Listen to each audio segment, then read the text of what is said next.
dia a todos. Hoje, de uma forma assim, bastante entusiasta, estamos recomeçando as atividades do grupo de estudos aberto de Direito e Fraternidade aqui na URGS. E temos a honra, então, de ter aqui hoje uma palestra de notório conhecimento dos nossos professores de Direito Constitucional aqui, e que vem de Sergipe para estar aqui junto com a gente. Mas depois eu sigo a apresentação. Temos também aqui na mesa a presença do vice-diretor da Faculdade de Direito da URGS, Rodrigo Valim, que gostaria que ele começasse abrindo assim, os trabalhos, né? Dando essa saudação de começo de ano para quem está iniciando a atividade do grupo de estudo aberto que a gente participa.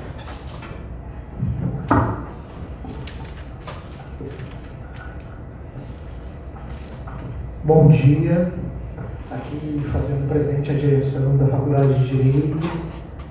Gostaria, em primeiro lugar, de agradecer a presença de todos.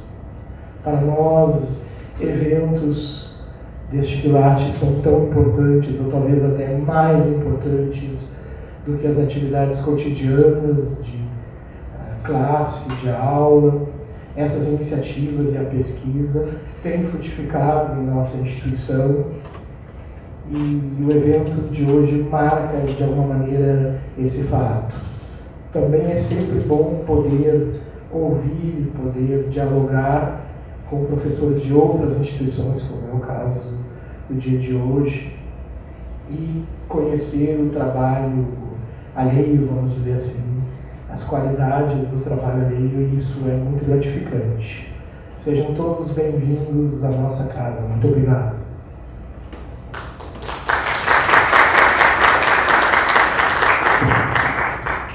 Obrigado, professor Valim. Bom, hoje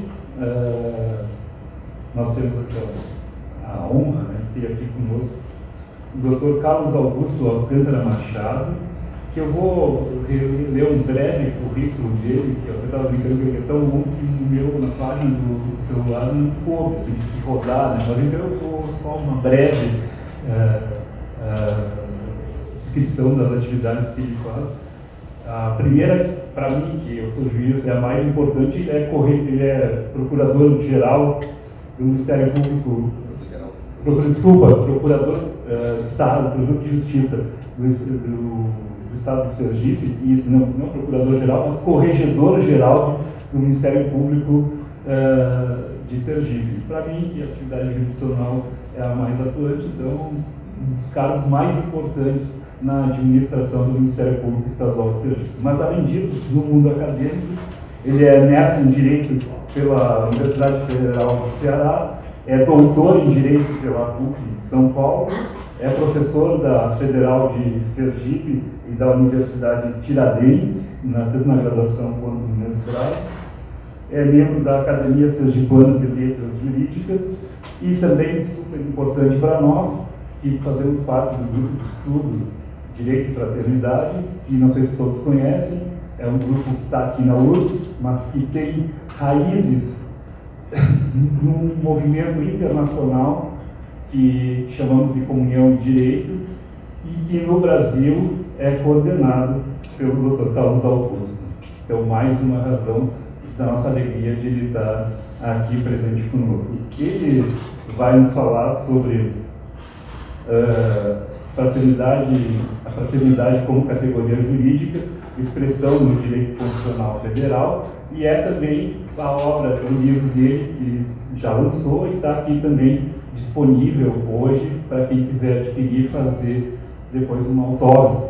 Eu já tive a chance de pedir o autógrafo porque eu me atravessei na frente de todo mundo, né? E seguindo os debates, né, vai estar aqui conosco o professor Luiz Fernando Barzotto, que é professor da Universidade Federal do Rio Grande do Sul, formado pela USP, cujo currículo todo mundo já conhece, e entre a penúltima obra dele é essa, Teoria do Direito, porque a última obra eu não consegui, porque ele lançou agora há pouco tempo, né? Então eu não tive como acesso ainda, né? Mas vai fazer um lançamento, né, professor? Prometendo, então, um lançamento da última obra. Né? E então vai nos abrilhantar com as suas inquisições, suas perguntas do professor Carlos Augusto. E também quero dizer que assim, outra coisa que me deixa lisonjado de estar aqui e poder participar é que nós, pelo menos, temos convicção que o professor Luiz Fernando e o professor Carlos Augusto, assim como eu, acreditamos que para haver uma revolução no estado de coisas que a gente se encontra no Brasil e no mundo, não podemos deixar de lado esse princípio que é o da fraternidade. Não vislumbro uma outra maneira de se chegar a um resultado ótimo na nossa convivência humana do que não nos passarmos, se a gente não se passasse a enxergar cada um como irmãos. E isso com suas milhares de consequências, não só na vida do dia a dia, como também no mundo do direito, porque isso gera deveres e obrigações e direitos para todo mundo com essa visão de que todos somos irmãos. E é por isso que é uma alegria minha estar aqui e poder agora então ouvir o professor Carlos Augusto, que vai nos falar. Professor, você vai falar ali do público, né? Então, pequenos instantinhos de deslocamento. Bom, eu cumprimento a todos, saudando a cada um que está aqui fazendo essa saudação especial, que faço inicialmente a pessoa, Sua Excelência, vice-diretor da faculdade, o professor Luiz Mazotto, que vai dividir essa mesa de trabalhos, e o doutor Paulo, que fez a saudação inicial. Minhas palavras também primeiras sejam de agradecimento grupo de pesquisa Direito e Fraternidade, que faço na pessoa da professora Luciana Mazotto, professor Luiz Mazotto, pelo carinho que me acolheram, pelo convite fraterno a mim formulado para partilhar com esse auditório algumas reflexões envolvendo um tema que para muitos pode ser paradoxal, extremamente complexo, que seria buscar uma identificação entre direito e fraternidade. Como disse no primeiro momento, pode parecer algo que está em linha de antagonismo, de contradição, considerando a nota de coação que se reveste o direito e a fraternidade como algo de natureza espontânea, que alguém adere espontaneamente e não em razão de uma norma jurídica, por assim dizer.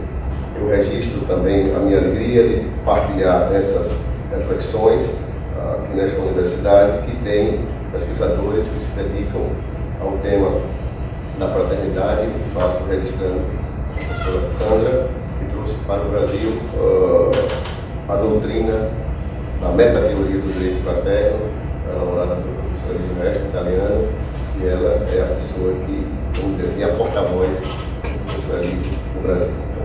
Esse registro e manifesto a minha alegria de estar aqui com todos presentes.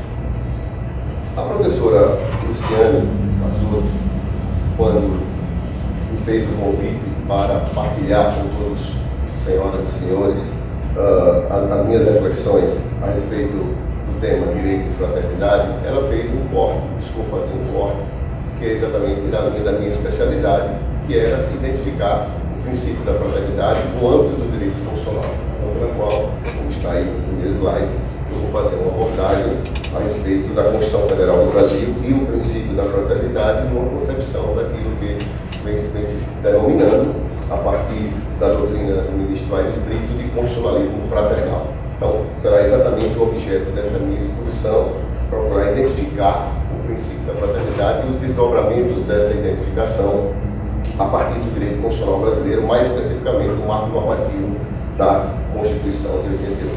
Então eu vou pautar a minha exposição procurando seguir um percurso da evolução do constitucionalismo e do próprio Estado, da concepção do Estado, fazendo um caminho que se inicia com a formação do Estado constitucional, a partir do Estado liberal, até atingir aquilo que estamos denominando de Estado fraternal. Estado liberal, passando pelo Estado social e chegando no Estado fraternal.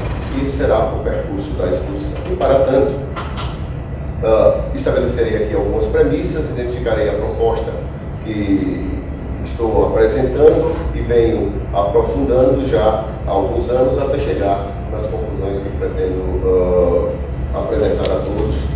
Então, prazer e alegria de estar de estarem presentes neste auditório, integrarem o grupo de pesquisa, já aprofundam o tema e juntos iremos refletir sobre esta matéria. Portanto, esse será o percurso da abordagem que aqui farei. No primeiro momento, só para efeito de registro, evidentemente que é algo que todos já têm muito presente, só para fazer uma menção que o ser humano tem essa característica relacional. O ser humano traz consigo no seu próprio DNA o sentido de convivência, traz consigo o sentido de convivência. E o direito surge exatamente para regulamentar essa convivência, para evitar que os conflitos se transformem em algo que possa ter uma característica de disfuncionalidade. Evidentemente que não se pretende acabar com o conflito, não é? Com o objetivo central dessa exposição. O conflito não é o objeto de se pretender que ele deixe de existir da sociedade. O conflito sempre estará presente, mas ele não pode se tornar disfuncional. E o direito surge exatamente para procurar regulamentar essa conduta. O direito emerge da raiz dessa relação e vai contribuir, ou pretende contribuir, para que a conduta humana, como diziam os pensadores antigos, os clássicos, não é o direito contribuindo para a paz social. Mas nem sempre foi assim, como sabemos. Não é? Ocorre que as pessoas não eram sujeitos de direito. O Estado controlava integralmente, e aí eu me refiro ao Estado absoluto, todos os espaços, e as pessoas não eram dotadas de direito. Exatamente a partir deste momento que começa o processo evolutivo que eu gostaria de, com todos vocês, fazer essa reflexão. E aí, nesta primeira fase, nós estamos diante do que se convencionou chamar de Estado liberal, a partir da identificação de um projeto original na modernidade, que era exatamente a liberdade. E é exatamente nesse contexto, pós-Revolução Francesa, enfim, todo aquele movimento que nós conhecemos, surge o movimento constitucionalista, onde o Estado é institucionalizado juridicamente, tendo em vista a identificação do que se denominou de primeira geração de direitos, ou primeira dimensão de direitos, com a garantia dos chamados direitos civis e políticos. Essa, na primeira fase do processo evolutivo, até onde nós pretendemos chegar. Muito bem, nesta primeira fase, como nos ensina o professor Paulo Bonavides, nós estávamos diante dos direitos do homem livre e isolado, direitos que o homem possui em face do Estado, que se referem a uma liberdade ilimitada em princípio, diante de um poder estatal de intervenção em princípio limitado. Então, a sociedade se organizou buscando garantir direitos numa perspectiva de Estado liberal, não intervencionista, onde o Estado deveria ser mínimo para que a sociedade pudesse ter direitos garantidos. Portanto, o papel do Estado era fora dessa concepção. O Estado não interferia, era absenteísta. Então, essa era a primeira fase da concepção chamada Estado liberal.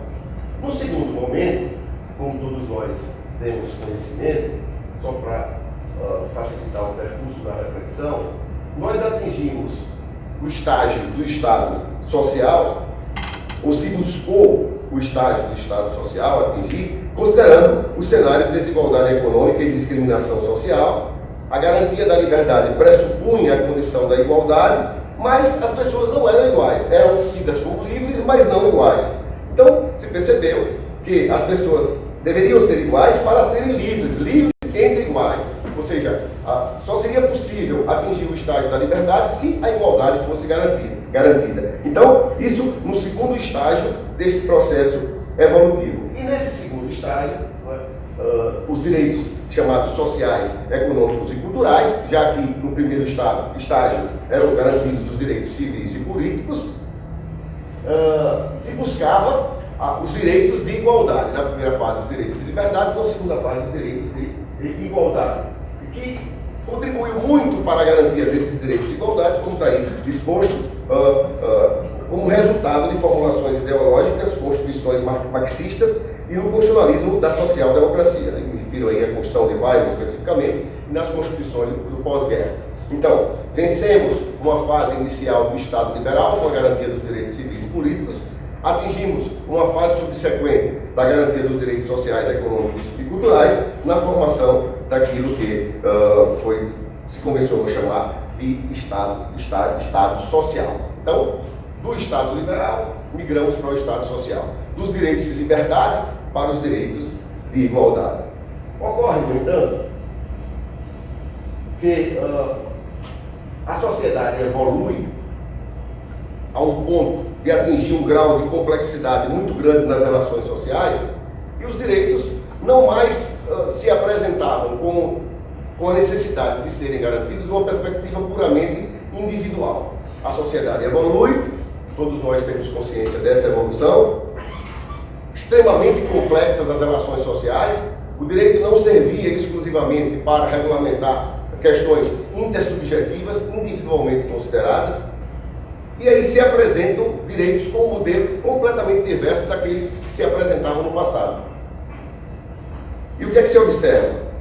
Se observa que nem o Estado mínimo que se apresentava durante aquela primeira fase, o primeiro estágio que nós aqui registramos, com a necessidade da garantia dos direitos civis e políticos, nem o Estado máximo intervencionista do Estado social para o asseguramento dos direitos sociais, econômicos e culturais, se percebe que o modelo fracassou, porque o Estado não conseguia atender a toda a demanda, nem a complexidade dos novos direitos que se apresentavam com características de transindividualidade ou meta-individualidade, como está aí registrado nessa luta. Se instalou, portanto, uma situação de tensão entre o Estado liberal abstenteísta e o Estado social intervencionista. E não se completava o que nós chamamos, o que se denomina da utopia da modernidade, de uma forma integral ao atingimento do lema da Revolução Francesa de liberdade, igualdade e fraternidade. Por quê? Porque com os direitos civis e políticos se procurou garantir o valor liberdade. Com os direitos sociais, econômicos e culturais se procurou garantir o valor igualdade. E a fraternidade ficou, como nos ensina, e diante das lições do professor Antônio Maria Paz, ficou esquecida. E com esse esquecimento da fraternidade se percebeu que o projeto estava incompleto, o projeto da modernidade. E o próprio direito se revelou não suficientemente, vamos dizer assim, adequado para enfrentar esses problemas que se apresentavam com um grau de complexidade muito maior diante do mundo contemporâneo. E aí o que se percebe? Se percebe que deveria se fazer um resgate desse valor fraternidade para enfrentar essa situação nova que se apresentava. E é exatamente nesse cenário que se busca uma nova proposta para o enfrentamento que se apresenta como necessário, e é exatamente a proposta de levar a fraternidade como categoria jurídica, já que a liberdade e a igualdade já estavam presentes, e, no caso especificamente do Estado constitucional, garantida constitucionalmente.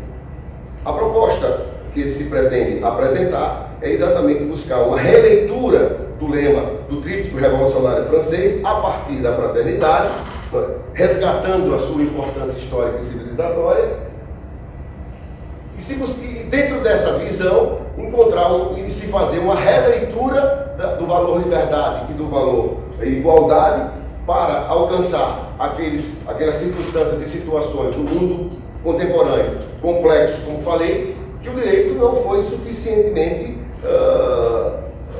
capaz e competente para enfrentar com os direitos de liberdade e com os direitos de igualdade as situações novas que se apresentavam.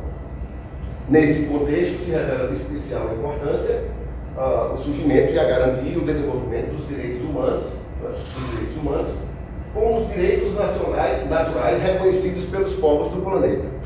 Os direitos humanos se inserem nessa proposta de uma forma muito relevante, considerando que o fundamento da fraternidade ou dos direitos de fraternidade é exatamente a dignidade da pessoa humana. Então, essa é a proposta para colocar no cenário o princípio que restou esquecido e vamos demonstrar por que isso acontece ou por que isso aconteceu ao longo da história. Muito bem. O percurso de investigação e o marco teórico que se pretende adotar nessa proposta é exatamente a partir da compreensão da fraternidade na história, que muito se atribui a determinados segmentos ou pensamentos ou movimentos, de onde a fraternidade aparece ou a partir de quais concepções a fraternidade aparece na história, para encontrar o fundamento, não é, primeiro e genuíno da fraternidade e como buscar, se possível for, fazer a transposição da fraternidade para o direito. Inicialmente, nós, no estudo que empreendemos, utilizamos como referência para encontrar como categoria filosófica a fraternidade a partir das lições de Jacques Maritain. Em seguida, a fraternidade, numa perspectiva filosófica, migrando para o direito e saindo da visão original da fraternidade, que era uma perspectiva religiosa, a fraternidade secular, e nos parece que o culturalismo jurídico ajuda para essa transposição.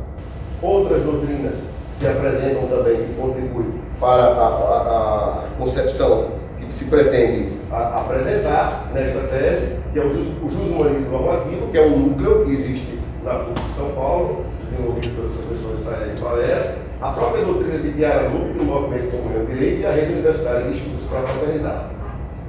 Numa perspectiva da doutrina nacional, utilizamos a doutrina específica do ministro Aires Brito para poder encontrar a garantia constitucional da fraternidade a partir do chamado constitucionalismo fraternal.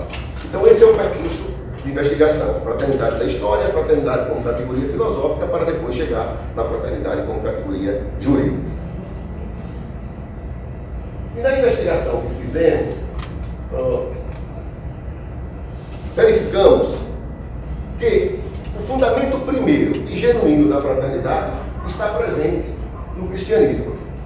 Então, na categoria cristã da fraternidade, a categoria cristã da fraternidade é muito clara e evidente no percurso de investigação que fizemos, a partir desses pontos que estão aí destacados no slide. A ética da fraternidade, o outro universal, a fraternidade universal em razão da doutrina cristã, que tem uma característica tanto no aspecto sociopolítico, no aspecto religioso, mas também no aspecto antropológico, e nós encontramos esses fundamentos nos próprios evangelhos da doutrina cristã, considerando a concepção que a fraternidade cristã une os desiguais e se apresenta mesmo onde não existe reciprocidade. E aqui uma distinção que nós identificamos da filia grega, porque alguns procuram encontrar os fundamentos da fraternidade no pensamento grego. Nós entendemos que há alguns pontos que não são suficientemente claros na filia grega em relação à categoria cristã da fraternidade, exatamente pela falta dessa característica de reciprocidade. No pensamento grego, essa relação só podia existir basicamente entre iguais, e havia exclusões muito claras na sociedade grega, como sabemos. Se conclui, a partir dessa pesquisa, que os cristãos incluíram no circuito da cultura europeia os princípios da trilogia. Os três: a liberdade, a igualdade e a fraternidade. No primeiro momento, o que é que acontece? Se investiga e se apropria da liberdade e se desenvolve através dos direitos civis e políticos, como falei, né? Todo aquele percurso da queda do absolutismo, o surgimento do Estado constitucional, a garantia do Estado de Direito, enfim, que não é objeto dessa exposição, mas para mostrar os fundamentos. No segundo momento, a igualdade e, em razão do iluminismo, a fraternidade fica relegada ao esquecimento. Evidentemente que há uma explicação para isso, porque se o fundamento é cristão, não é? E o iluminismo tem uma raiz antirreligiosa, é um grande combate à igreja, à sua autoridade, a busca para encontrar as raízes da trilogia e da fraternidade na cultura pagã. Isso é um estudo do professor Antônio Maria Baggio, filósofo italiano, que atribui uma referência que se faz a partir da ideia do iluminismo a Voltaire, que identifica a raiz da fraternidade na cultura pagã, que não aceitamos nem entendemos, em razão do que se falou, que é bem anterior à própria doutrina iluminista. E a fraternidade, ao passar dos cristãos para os iluministas, ela perde a sua centralidade. É exatamente nesse momento que ela se apaga. E se compreende também esse ponto, considerando aquilo que pregava o iluminismo e se buscava fazer na França, a fraternidade universal como categoria cristã, porque na verdade se precisa ter muito claro o alcance da fraternidade que se procura levar a efeito nessa exposição e nos estudos que todos os grupos de estudo de direito e fraternidade faz, é que a fraternidade precisa ter muito cuidado com ela, porque ela pode ser também utilizada como instrumento de exclusão. Fraternidade de poucos, fraternidade de alguns, como a gente conhece aqui na sociedade mundial e brasileira. Quando se fala de fraternidade nessa perspectiva, é dentro de uma linha de fraternidade universal, considerando a origem da categoria cristã. E os iluministas perceberam, me parece, que não contribuía a utilização da fraternidade para a coesão cívica. Por isso que, se nós observarmos os documentos e a própria Declaração dos Direitos do Homem e do Cidadão francesa de 1789, não há uma referência à fraternidade. Todos nós atribuímos ao lema da Revolução Francesa, não é, os três valores: igualdade, liberdade e fraternidade. Mas, de fato, se assegurou a liberdade, se assegurou a igualdade, pelo menos do ponto de vista jurídico, nos documentos que se referem à Revolução Francesa, mas a fraternidade ficou fora, só veio ser retomada na França em momento posterior. E talvez essa seja a justificativa para a fraternidade não ser adotada de fato pelos franceses nesse momento do iluminismo. Então, este momento faz com que a fraternidade, o percurso da fraternidade que vinha como categoria cristã, difundida na humanidade, como falei, os cristãos tinham incluído no circuito da cultura europeia os três princípios, os princípios da trilogia e fundamentalmente também a fraternidade, como não poderia deixar de ser, considerando as suas raízes evangélicas, como aqui registrei. Durante essa fase de iluminismo há um rompimento e, como nos ensina a doutrina que aqui me referi de Antônio Maria Baggio, ficou esquecido. Inclusive, eu sei, os dois livros do professor Antônio Maria Baggio são fundamentos do grupo de estudo, não é, Direito e Fraternidade aqui da Universidade. E, em razão disso, hoje se busca fazer esse resgate, não só do ponto de vista como categoria política, mas também como categoria jurídica, dando um salto do momento em que ele ficou esquecido, que é exatamente nessa fase. Se percebe e se verifica que a fraternidade tem uma ligação muito forte com o humanismo. O humanismo é um elemento importante para a fraternidade. Que aí, nos estudos que empreendi, eu busquei, como tinha dito anteriormente, nos fundamentos de Jacques Maritain, um humanismo integral, o desenvolvimento necessário para, inclusive, observar que o humanismo se transforma numa categoria constitucional também. Há, inclusive, uma obra do ministro Aires Brito, denominada exatamente assim, humanismo como categoria constitucional. E nós fomos encontrar no pensamento de Jacques Maritain os fundamentos para desenvolver esse humanismo associando com a fraternidade, a partir da consideração de qual o valor que deve se dar ao homem nesse contexto. O homem, mas não só do ponto de vista individual, não só do ponto de vista, vamos dizer assim, considerado singularmente, mas enquanto pessoa, que ele tinha algo mais, não só matéria, mas matéria e espírito, ou dignidade, numa linguagem mais secular. E é exatamente a partir dos fundamentos de Jacques Maritain que nós colocamos essas observações extraídas da sua obra, Humanismo Integral, onde traz uma série de considerações que me parecem relevantes para a fraternidade, considerações humanistas. Estão aí dispostas algumas frases. Por exemplo, o homem não é um ser constituído somente de razão, não é só matéria, tem inteligência e vontade. É pessoa, matéria e espírito, é humanismo personalista, fundamento tomista, pessoa e indivíduo ao mesmo tempo. O homem é uma totalidade independente em universo em si mesmo, um todo e não uma parte. Homem como todo ser corporal, A matéria é a raiz ontológica da individualidade e como indivíduo é fragmento de uma espécie. É parte do universo e parte singular da imensa rede de influências cósmicas e históricas que o dominam. Mas não somente indivíduo. É pessoa e, portanto, o universo de natureza espiritual, dotado de livre-arbítrio e, assim, um todo independente frente ao mundo. O vício do humanismo antropocêntrico clássico foi exatamente em ser antropocêntrico e não ser humanismo. É humanismo inumano, tragédia do humanismo. Essas referências de Jacques Maritain é exatamente para combater o humanismo exclusivamente antropocêntrico que foi introduzido a partir da visão iluminista do mundo.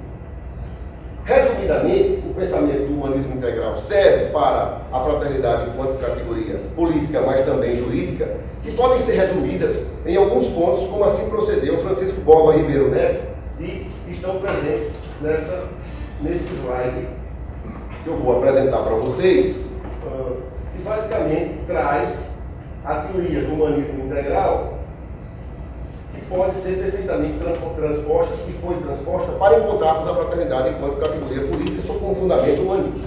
Então estão aí alguns pontos que me parecem relevantes. A doutrina do humanismo integral, resumidas por Francisco Borba Ribeiro Neto, da PUC. O primado da pessoa sobre as coisas e sobre os processos sociais.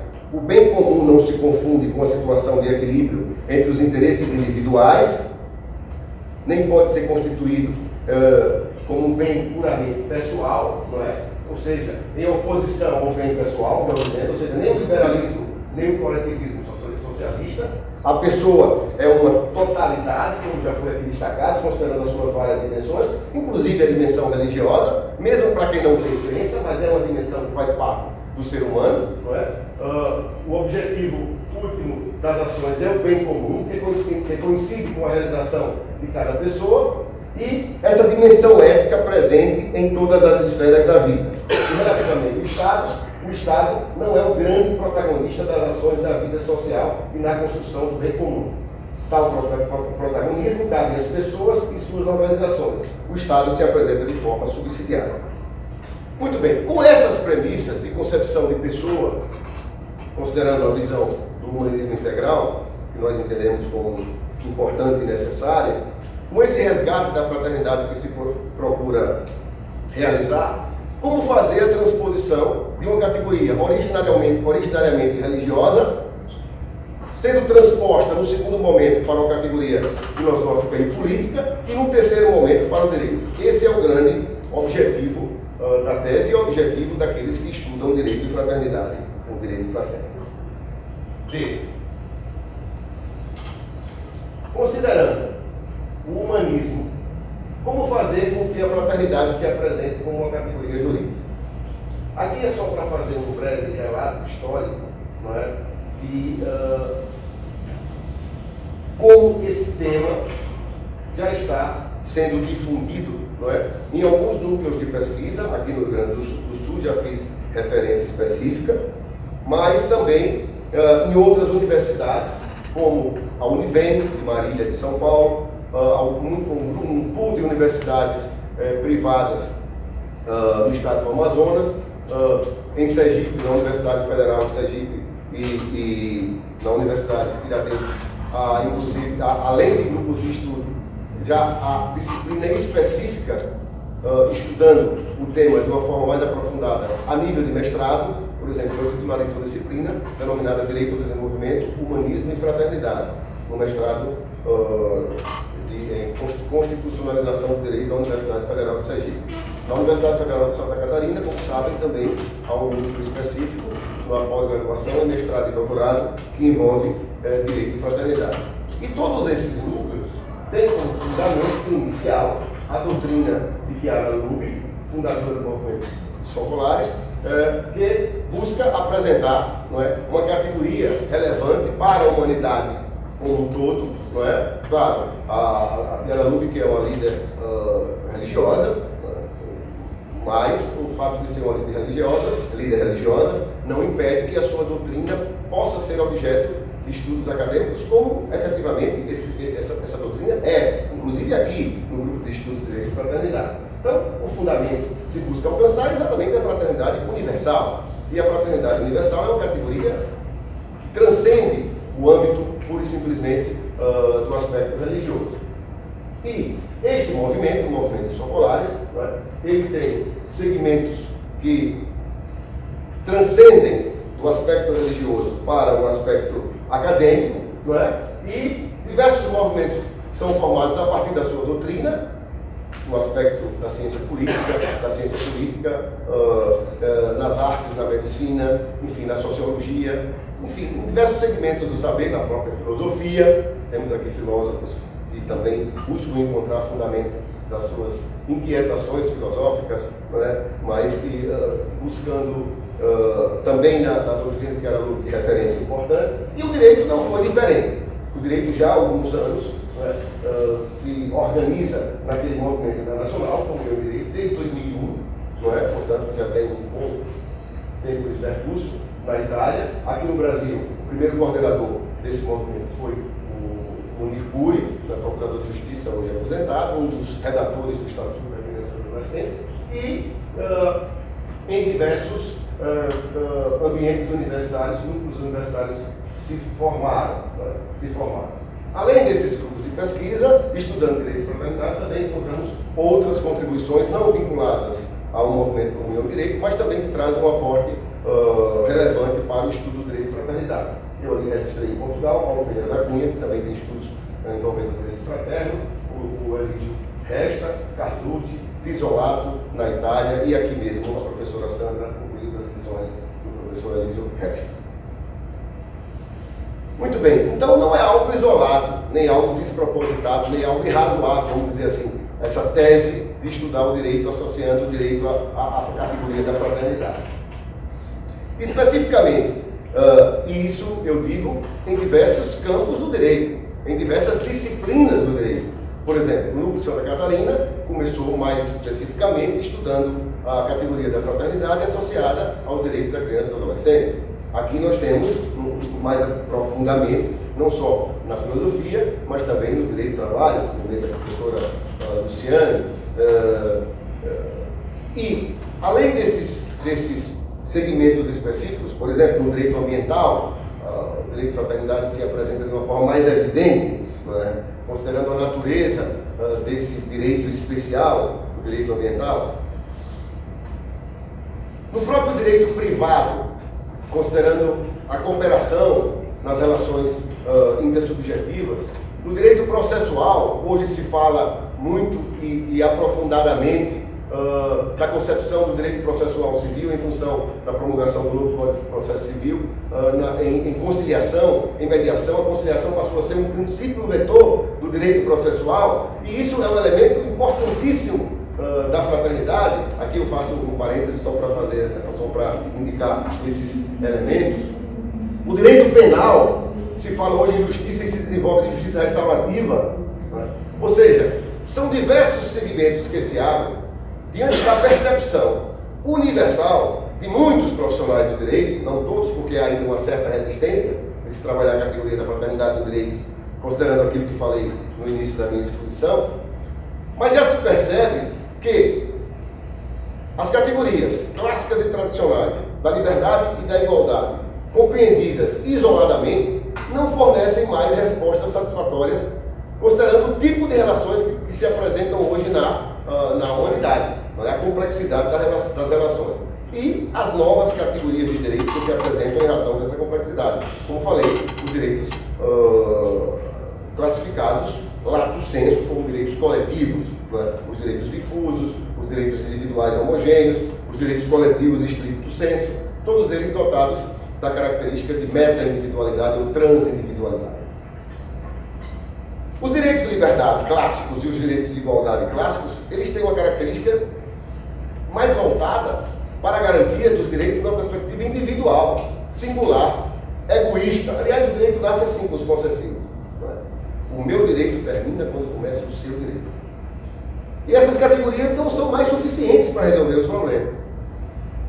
Então, além desses segmentos onde é possível se identificar melhor a possibilidade da implantação ou da reflexão ou da difusão da fraternidade nas relações intersubjetivas, considerando a característica até de autoridade individualmente consideradas pessoas, mas numa perspectiva de alteridade, isso também não ficou alheio ao direito constitucional. E exatamente o direito constitucional, que do ponto de vista formal, dogmático, é aquele que dá fundamento e validade a todo o sistema jurídico normativo, não é? As normas, classicamente se fala, dos diversos ramos do direito só são válidas se encontrarem seu fundamento e validade na Constituição. Se apercebeu que a Constituição, como instrumento de organização do Estado, também deveria buscar na fraternidade elementos que não foram, vamos dizer assim, elementos que não foram utilizados no passado e agora se verifica da necessidade de se estabelecer mecanismos diversos daqueles que se fundamentavam só nos chamados direitos de igualdade e direitos de liberdade. E aí é que vem exatamente a compreensão da fraternidade numa perspectiva constitucional. Mas antes de se apresentar especificamente na Constituição do Brasil a fraternidade nessa perspectiva que quero compreender e refletir juntamente com os senhores, eu retomo mais uma vez nesse movimento cíclico de voltar àquilo que disse anteriormente. Para nós, do Movimento Comunhão e Direito, dos grupos de pesquisa de direito e fraternidade, com o fundamento na doutrina de Guerra Número, a gente parte dessa definição. A fraternidade como categoria de pensamento capaz de conjugar seja a unidade, seja a distinção, a que anseia a humanidade contemporânea. A fraternidade enquanto categoria relacional da humanidade. Resgatar por completo o tríptico revolucionário francês, né? Igualdade, liberdade e fraternidade, fazendo uma releitura da igualdade e da liberdade, como falei, procurando encontrar uma liberdade fraterna e procurando encontrar uma igualdade fraterna. E como superar esse antagonismo? Entendemos que nós chegamos num estágio onde não dá mais para se retornar. Vivemos uma época do constitucionalismo liberal, como já foi aqui dito. Passamos para um segundo estágio do constitucionalismo social. E estamos, me parece, alcançando o estágio do constitucionalismo fraternal. Exatamente tendo em vista esses novos direitos que aqui falei, acrescentando agora, como se coloca, inclusive, alguns autores falam direitos de quarta geração, direitos de quinta geração, enfim, direito à paz, direito ao desenvolvimento, mas, sobretudo, considerando o elemento de responsabilidade com o outro e pelo outro. O direito, tradicionalmente, não tinha esse viés. Era um viés, como falei, de uma perspectiva puramente individualista e egoísta. Não foi suficiente. Estamos observando o mundo. A sociedade, o direito como instrumento de regulação social, infelizmente, com esses valores, com essas categorias, não está atendendo à demanda.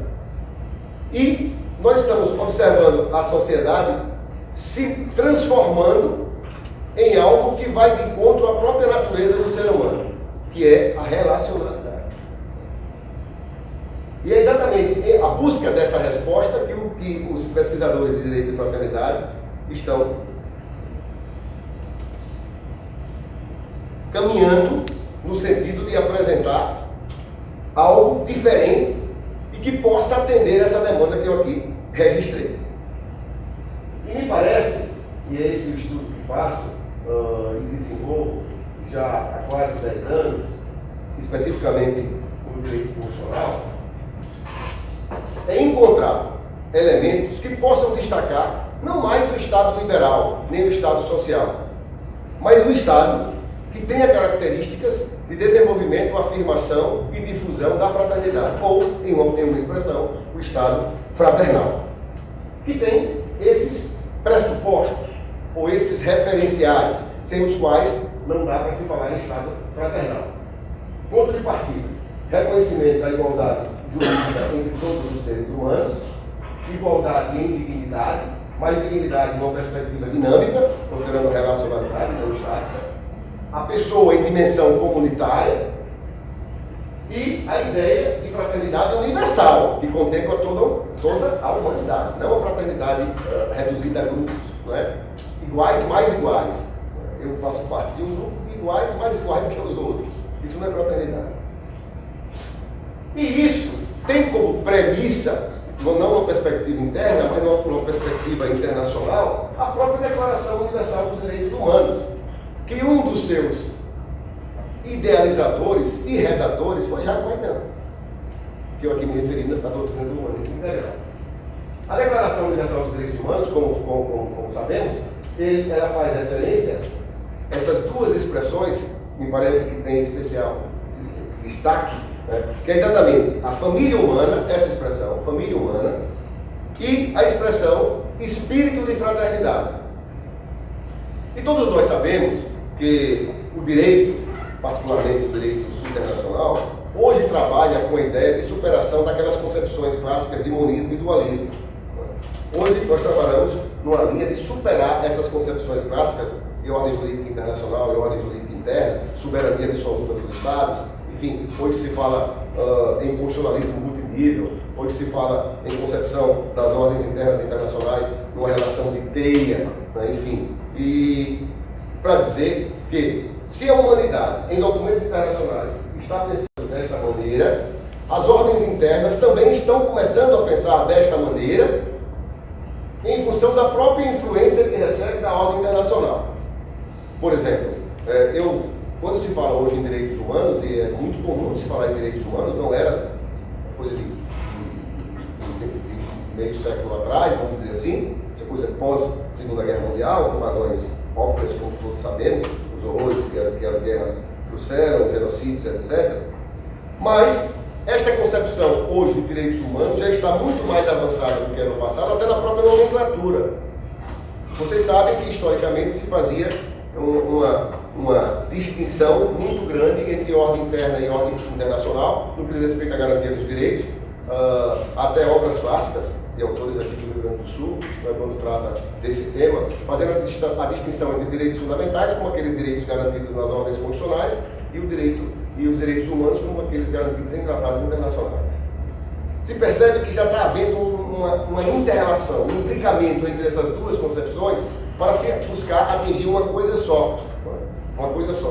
Há quem use a expressão direitos humanos fundamentais, juntando os dois segmentos. E acho que a fraternidade dá um contributo importante para isso. Vejamos, nessa concepção de constitucionalismo fraternal e de direito de fraternidade, muitos autores que não trabalham diretamente com a categoria já sinalizam nesse sentido, não é? Sinalizam nesse sentido. Todos esses primeiros, com exceção do Aires Brito, verificando que nessa fase de constitucionalismo fraternal ou de direitos de fraternidade, que nós estamos aqui a buscar encontrar um espaço de garantia específica, são direitos vocacionados a tutelar situações diferenciadas que não havia no passado. E o direito não se preocupou com isso. E aí eu cito o pensamento de alguns autores, né, que procuram caracterizar esses chamados direitos de fraternidade no processo evolutivo. Veja, transmuda-se do raio de proteção do homem indivíduo, como eu dizia antes, para grupos humanos, direitos de titularidade coletiva ou difusa, caracterizam-se pela universalidade, quanto menos são transindividuais ou meta-individuais, em grupos, não é? Em grupos eu falo unidos por uma característica comum. Na verdade, o titular desses direitos de fraternidade é o ser humano, enquanto gênero, como diz o professor Luiz Alberto da Vieira Musical Serrano. Responsabilidade pelo outro, diz o professor Dirley Cunha. Enfim, constitucionalismo atingiu no constitucionalismo a etapa fraternal da existência, nos ensina o professor Aires Brito. E o que é que caracteriza fundamentalmente o Estado fraternal? Exatamente esses três elementos, na minha concepção. A dignidade da pessoa humana, a concepção internalizada na ordem jurídica dos direitos humanos, a partir daquilo que diz a Declaração Universal dos Direitos Humanos, que nós podemos traduzir nessa expressão, Lei Universal da Fraternidade. E isso não é algo só, que não é nenhum movimento, vamos dizer assim, restrito ao Estado brasileiro.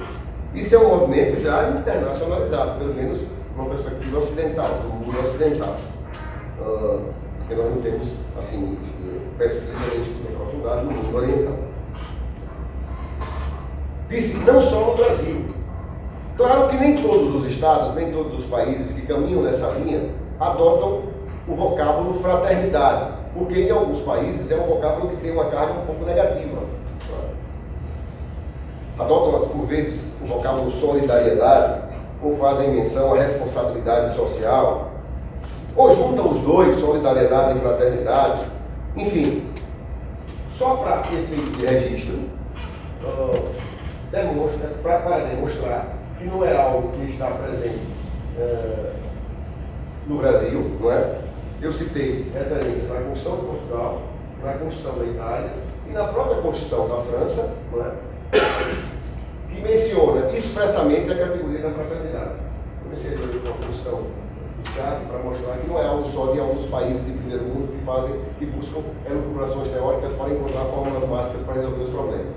Aliás, a palavra fraternidade ela está muito mais presente nas constituições dos países africanos, por exemplo. Não é? A Clara Machado fez uma pesquisa em todas as constituições do mundo e verificou aquelas que utilizam a palavra fraternidade ou não. Ela tem uma obra muito importante que foi fruto da sua tese de doutorado. Alguns aqui do grupo conhecem, o professor Luciano já utiliza, enfim, para mostrar que é uma tendência do mundo contemporâneo caminhar nessa linha. Muito bem. No Brasil, especificamente no Brasil, e aí chego na Constituição de 88, com base nesses fundamentos que aqui declinei, a nossa Constituição Federal foi buscar inspiração na Declaração Universal dos Direitos Humanos. Não é? Isso não está dito expressamente na Constituição, mas é possível extrair do texto constitucional essas referências. Primeiro porque, curiosamente, a Constituição do Brasil de 1988, ela se apresenta como, eu diria, um marco civilizatório, um paradigma rompendo a estrutura da base principiológica que as cartas constitucionais tinham no passado. Por exemplo, a Constituição do Brasil de 88 é a primeira Constituição da história constitucional brasileira que faz referência expressa a direitos humanos. Nenhuma outra Constituição mencionava. Ou seja, a Constituição do Brasil colocou para dentro do texto os direitos humanos, que antes se vivia naquela famosa e grande tensão entre direitos fundamentais e direitos humanos. Essa tese ainda existe e ainda está presente nas concepções majoritárias contemporâneas do segmento da doutrina do direito constitucional. Mas isso é um referencial sintomático de mudança de paradigmas. As constituições passadas não mencionavam os direitos humanos. A Constituição atual, em algumas oportunidades, faz referência a direitos humanos, inclusive justificando deslocamento de competência da Justiça Estadual para a Justiça Federal, quando eventualmente ocorrer uma grave violação de direitos humanos. Vocês conhecem isso. A Constituição do Brasil menciona esses trechos. Além de fazer referência e menção expressa à predominância dos direitos humanos, direitos da pessoa humana, inclusive como justificativa para a eventual intervenção federal dos Estados. Enfim, por diversas oportunidades, o legislador faz menção a direitos humanos. Então, recebeu uma influência direta da Declaração Universal dos Direitos Humanos. O aspecto da fraternidade. Não só de forma implícita, mas também de forma expressa. Por isso que eu afirmo que a Constituição do Brasil de 1988 inaugura o Estado fraternal. Ou seja, é uma expressão do constitucionalismo fraternal. A começar pelo próprio preâmbulo. O preâmbulo da Constituição do Brasil, que é o único local onde o legislador constituinte faz referência a ele próprio.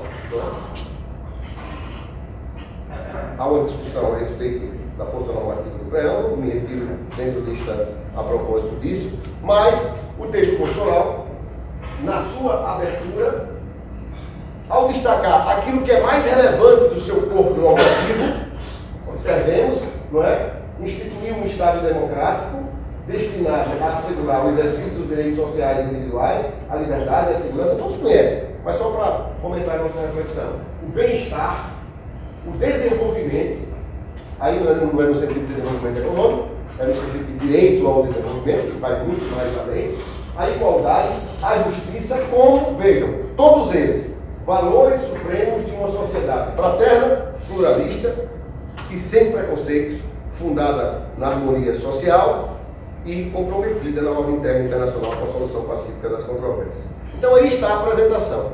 o texto constitucional se comprometeu em fazer com que o Estado e a sociedade em geral, pela Constituição regida, caminhasse no sentido de buscar atingir uma sociedade fraterna. Porque esses são os valores indicados como supremos que deverão trazer toda a moldura necessária para a construção de uma sociedade fraterna. Mas não se contentou somente com isso.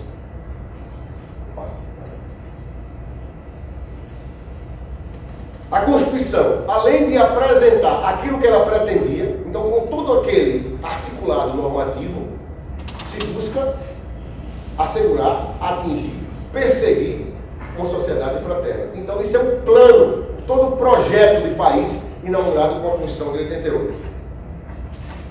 Mas se alguém disser, não, isso está no preâmbulo, mas no próprio corpo normativo, no título inicial, que trata dos princípios fundamentais, que são os pilares sobre os quais se constrói o edifício constitucional, o legislador constituinte, no artigo 3º, inciso 1, estabelece o primeiro objetivo fundamental da República Federativa do Brasil: construir uma sociedade livre, justa e solidária.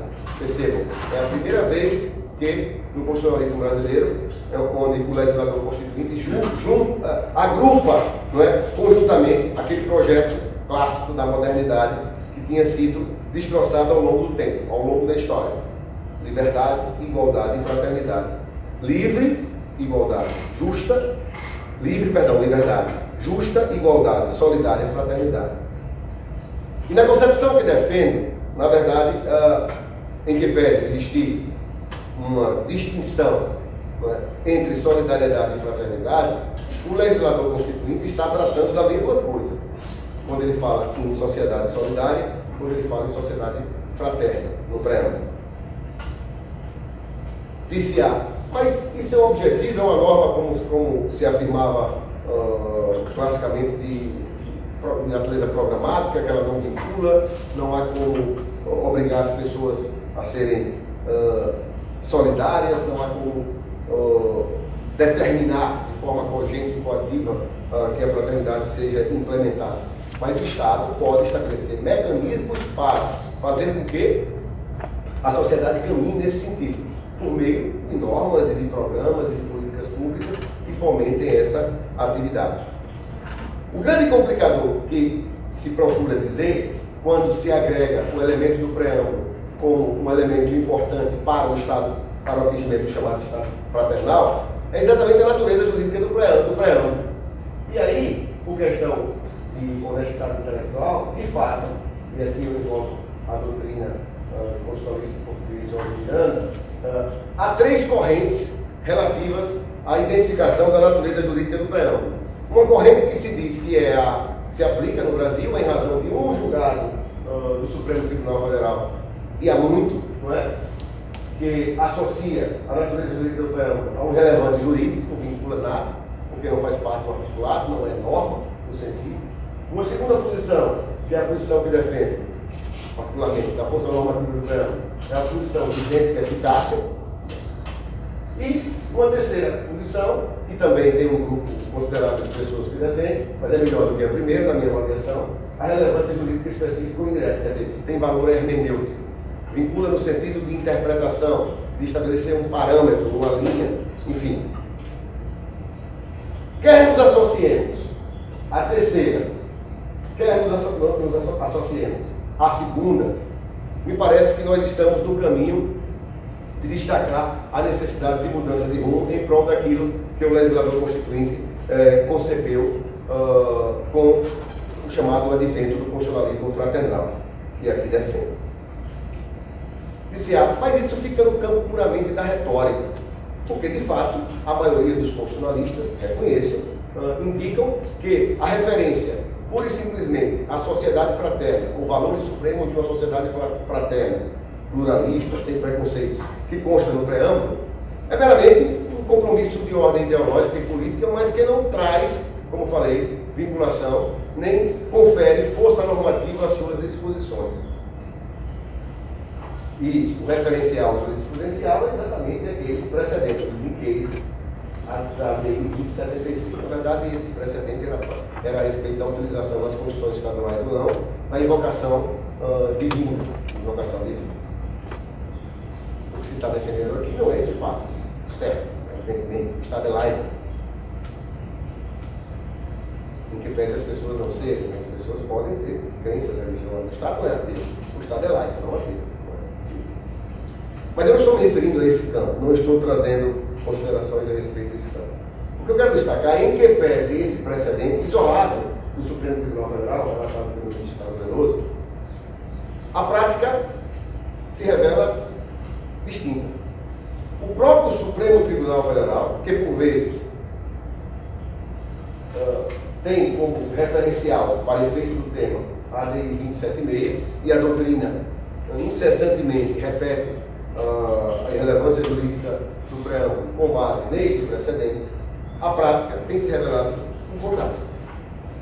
O Supremo Tribunal Federal, em muitos dos seus julgados, tem destacado a necessidade de construção de uma sociedade fraterna, o compromisso da solidariedade, que eu reputo como horizontal, não vertical, né?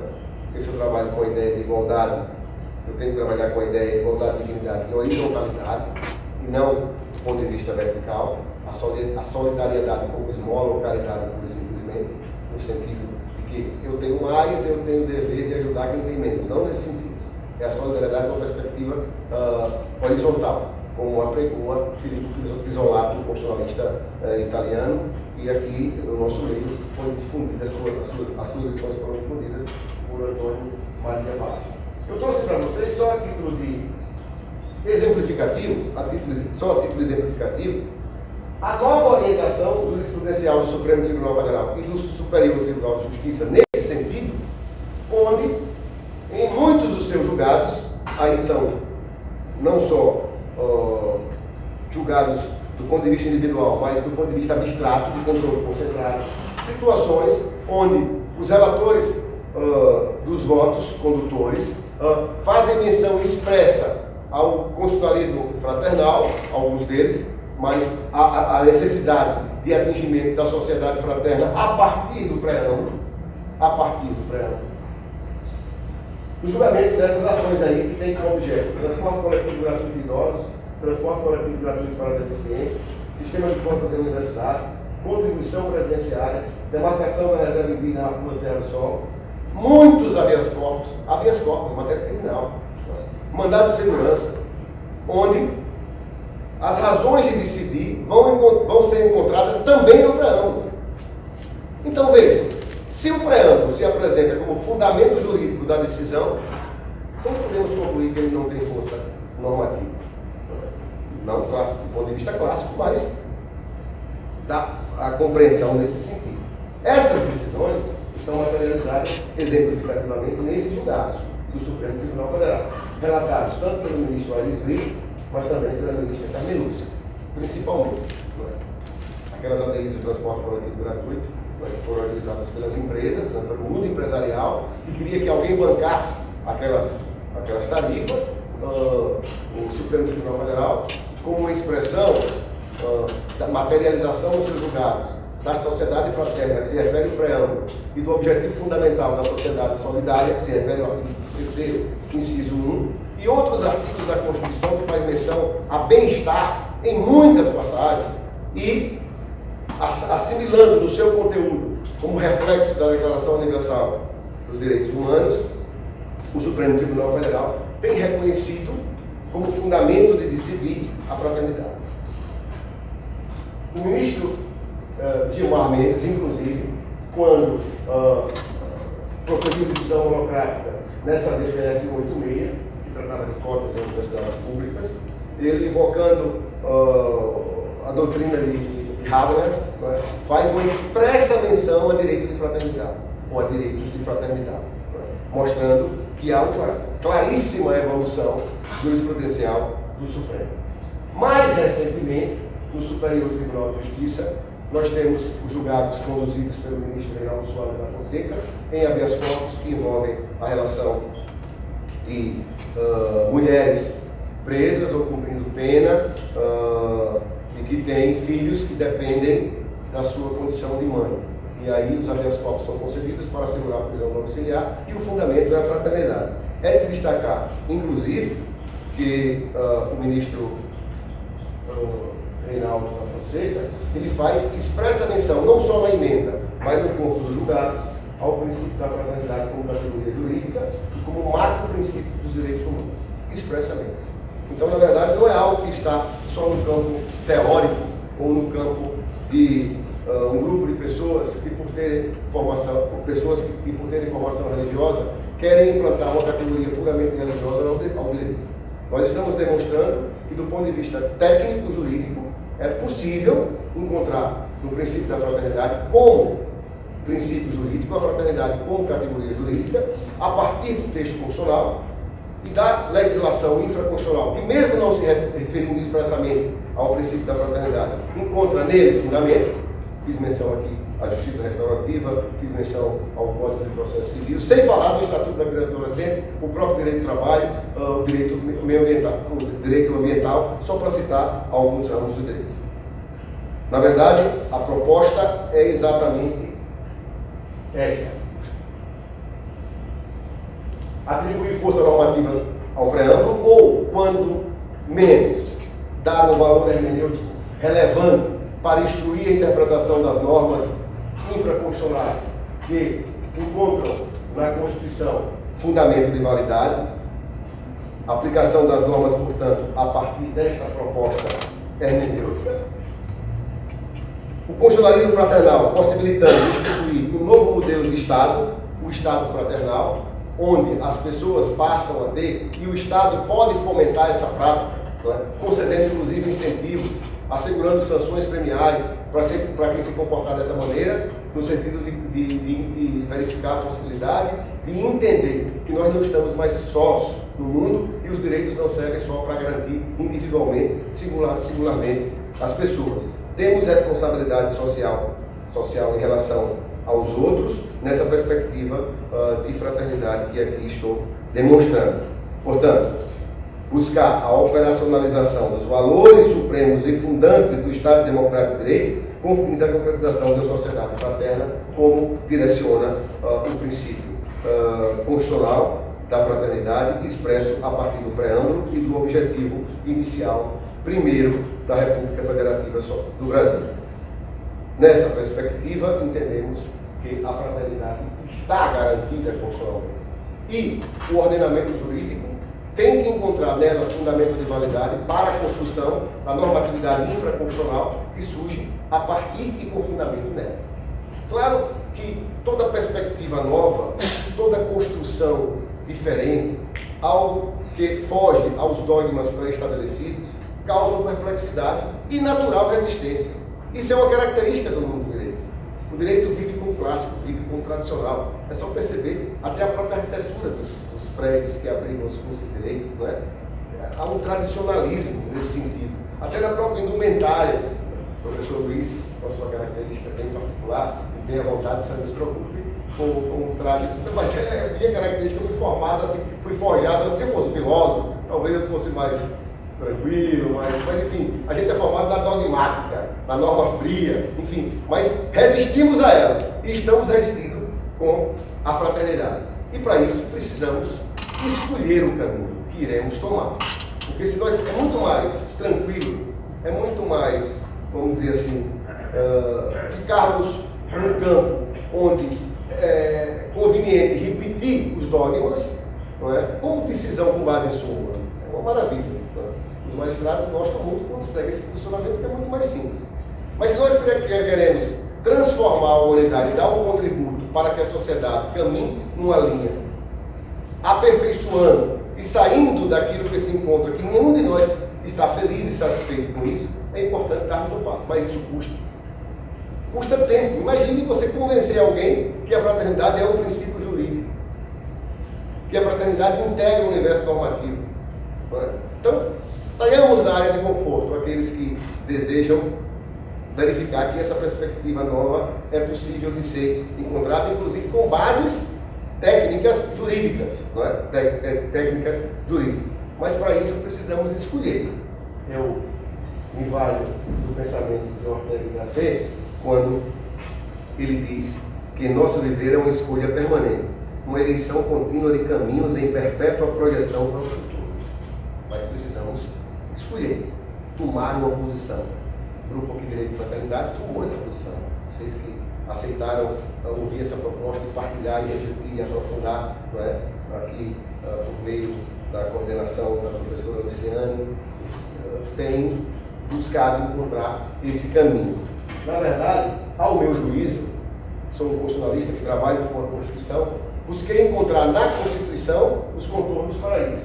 Para mim, a fraternidade é um imperativo constitucional, mas é também, como disse, um caminho e uma escolha. Mas independente de ser uma escolha pessoal, individual, minha no caso, e de cada um de vocês, somente se concretizará desde que se transforme numa escolha coletiva e social. Porque senão não anda, não cresce. Parece ser um capricho individual de alguém que tem uma formação cristã. Na verdade, não é um capricho. É uma visão de mundo a partir de referenciais jurídicos. E quem nos deu inspiração para buscar encontrar novos caminhos a partir dessa proposta, não é? Muitos de vocês já conhecem o pensamento, eu aqui partilho com vocês para aqueles que não conhecem. É Chiara Lubich, como disse no início da minha instrução, a fundadora do Movimento dos Populares, tem uma frase que para nós funciona quase como um mantra, para nós dos grupos de aperfeiçoamento desse tema, dos grupos de direito e fraternidade, dos grupos de pesquisa, que é exatamente essa frase aí, que está na abertura da minha tese de doutorado e está na conclusão da minha tese de doutorado e de muitos trabalhos jurídicos de vocês que encontraram inspiração no pensamento de Chiara Lubich. Que é exatamente isso. Os obstáculos para a harmonia da convivência humana não são apenas em ordem jurídica, ou seja, devido à falta das leis que regulem esse convívio. Estamos mostrando que podemos ter até as leis, mas depende de atitudes mais profundas, morais, espirituais, do valor que damos à pessoa, aí está a essência, não é? Essa visão humanista, mais humanista nesse sentido, e de como consideramos o outro, porque o outro também sou eu, mesmo que seja diferente de mim. Precisamos abolir do nosso vocabulário a intolerância. Se assim procedermos, acho que a gente pode encontrar, inclusive no segmento jurídico, fundamentos para trilhar os caminhos e aí fazer com que a fraternidade se transforme num princípio, e especificamente no nosso caso, um princípio jurídico. A vocês que me deram a honra de me escutar nesse momento, a minha gratidão.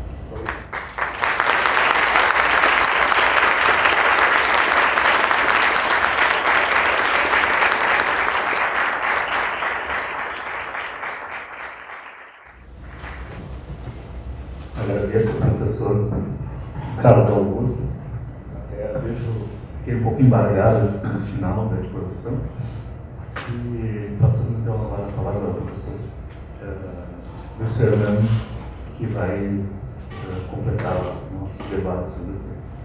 Eu vou agradecer a todos e agradecer ao Carlos Augusto pela caríssima exposição, rigorosa e erudita. E agradecer também por estar entre nós aqui, né, partilhando seu saber, suas investigações a respeito do tema da fraternidade. Eu vou saudar o Sr. Paulo Filipon, nosso colega no Grupo de Direito e Fraternidade, esse amigo fraterno que é o Rodrigo Valim, vice-diretor da faculdade. O Rodrigo conheço eu desde o primeiro dia da faculdade, né? A gente saiu para almoçar junto e a gente já teve a primeira discussão onde é que a gente ia almoçar. Tá? Acabou indo para o McDonald's. Né? Segundo, eu quero saudar também a professora Sandra Vial, né? Tanto trabalha esse tema da fraternidade. Nem sei se ela está ainda aí, agora já. Então, fica a recordação da professora. A professora Luciane também trouxe esse tema de um modo mais institucionalizado aqui para a faculdade, do seu grupo de Direito e Fraternidade. Todo o problema aqui, quando a gente discute princípios éticos no direito, é qual é o tipo de mediação que eu faço, né? Todo mundo, alguém aqui é contra a fraternidade? Alguém já se colocou contra a fraternidade? Alguém acha que ela não é relevante? Mas todo o problema é qual é a mediação que eu faço, né? Quando os liberais disseram assim, olha, a liberdade é o valor mais importante, vamos estruturar a sociedade em torno dela, eles tiveram que propor instituições. Também, o princípio ético político tem que ter um tipo de mediação. O que eles fizeram? O Estado liberal, judiciário, parlamento, né? Proteção à propriedade, proteção aos contratos, direitos civis, direitos políticos, como colocou o professor. Quando os partidos social-democratas assumem o poder, tá? Eles querem transformar a sociedade em nome do princípio da igualdade, eles também têm um projeto institucional, né? Aí sai da retórica, sai dos discursos. Eles têm projeto dos direitos sociais, do Estado Social, de expansão do Estado, né? De políticas redistributivas, de tributação mais extensa, tem um projeto institucional. A pergunta que fica, né? Não é que fica, eu acho que o Carlos Augusto já adiantou alguns elementos, mas quais são as instituições que me permitem reconhecer um Estado fraternal? Bem claro que ele não vai abolir as outras. Eu gostei que o Carlos Augusto falou ali, né? A totalidade do tríptico. Temos que manter a liberdade e manter a igualdade. Só assim será possível a fraternidade. Isso eu concordo. É quase o Hegel falaria em supra-assunção aqui, né? Fraternidade, ela elevaria, né, e conservaria aquilo que é importante e eliminaria aquilo que é unilateral naquilo que veio antes, né? Na liberdade e na igualdade. Tá bem? Agora, o que me permitiria reconhecer um Estado como um Estado fraternal? Né? Claramente identificável, né? Um Estado social e um Estado liberal. Qual é o projeto institucional do Estado fraternal? E aí, eu fico pensando em... De novo, também fraternidade é um termo positivo e suscita muita adesão, porque talvez a gente não tenha em vista todo o alcance dele. Os exemplos mais clássicos de fraternidade são exemplos de solidariedade, né? São exemplos em que você auxilia alguém que está vulnerável. E basta você ser humano para ver o valor e a importância disso. Mas a fraternidade, como a gente falou, ela não abole as instâncias anteriores. Né? A fraternidade afirma, por exemplo, a liberdade de cada um. E aí é que a coisa não fica tão simpática. Por exemplo, a questão do mercado. Cara, se você falar mercado e fraternidade, parece que não pode aparecer na mesma frase. O mercado é a ideia de alto interesse. Agora, olhem quem está falando contra o mercado. Quando o Trump fala assim, America First, vamos taxar o aço, que vai ter um impacto direto sobre nós aqui. Como é que fica a questão no mundo globalizado? O que o Estado fraterno tem como projeto no mundo para a globalização econômica? O que diferencia? O Estado liberal a gente mais ou menos sabe o que ele faria, o Estado social a gente também sabe o que ele faria. O que o Estado fraternal faria? Tá? Veja algum protecionista. E, curiosamente, nem todo protecionista é de esquerda, né? Tem protecionistas de direita também. Qual é a postura dele perante a fraternidade? Como é que ele reconhece o outro? Quando eu digo America First, eu estou reconhecendo o outro. Como é que fica, então, a postura, tá, do Adam Smith, quando escreve Riqueza das Nações, assim, eu não estou falando da riqueza do Reino Unido, eu não estou falando da riqueza de uma classe, não estou falando da riqueza da Europa, eu estou falando da riqueza das nações. O modelo que eu estou propondo aqui vai melhorar a vida de todo o ser humano no planeta. E ele é totalmente contrário à política, tá, colonialista e imperialista que tinha o Reino Unido. Basta ver a riqueza das nações, se tiver um pouco de paciência, vale muito a pena. Ele dizia, olha, a amizade, o comércio promove a amizade entre as nações. Tu vende queijo, eu vendo vinho, vamos nos unir aqui, tá bem? Se não fosse o comércio, eu ia ser indiferente ao meu destino, você ser indiferente ao meu destino. Como é que fica? Tá? Ao mesmo tempo, o tipo de globalização que a gente teve, a gente sabe, que deixou órfão uma parte, né, desse operariado não qualificado do primeiro mundo. Né? A gente sabe que eles ficaram órfãos. Por isso que eles votam no Brexit, por isso que eles votam no Trump. Qual é a política fraterna para esse tipo de gente?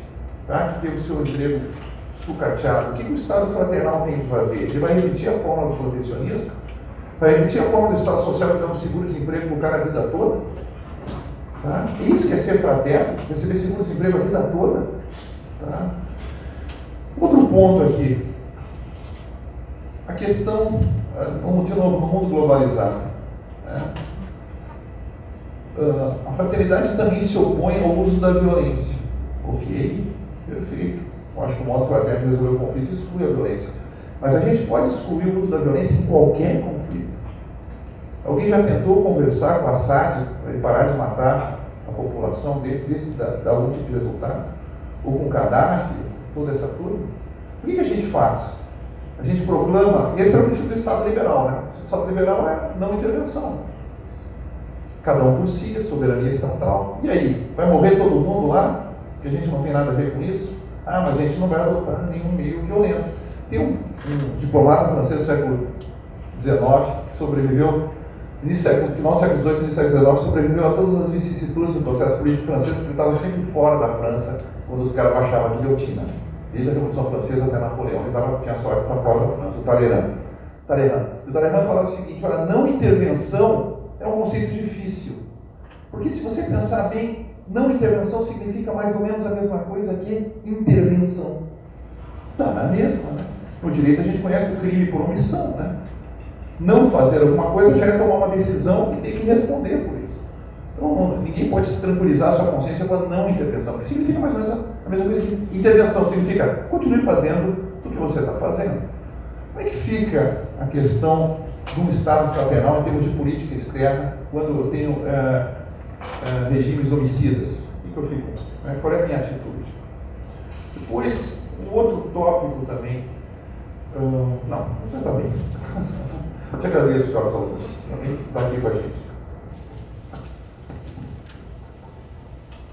Debater com filósofo é complicado, complexo, muito complexo, porque eles têm a característica do dom de ir até as últimas consequências. E sempre tem mais alguma coisa, né? De repente, se eu tivesse como encontrar todas as possíveis respostas objetivamente consideradas as indagações de Luiz, ele teria mais umas 50 outras para questionar, tudo certo. Enfim. Na verdade, eu vou responder objetivamente com uma consideração. Evidentemente que eu não tenho essas respostas. Até porque o Estado fraternal, que eu entendo que é um caminho a ser perseguido, é um caminho a ser perseguido. Não é um modelo pronto e acabado. Nós falamos do Estado liberal e do Estado social como que tem as suas instituições, que busca, que tem a resposta para aquilo que ele se propõe, depois que o Estado já se sedimentou há muito tempo e temos as respostas.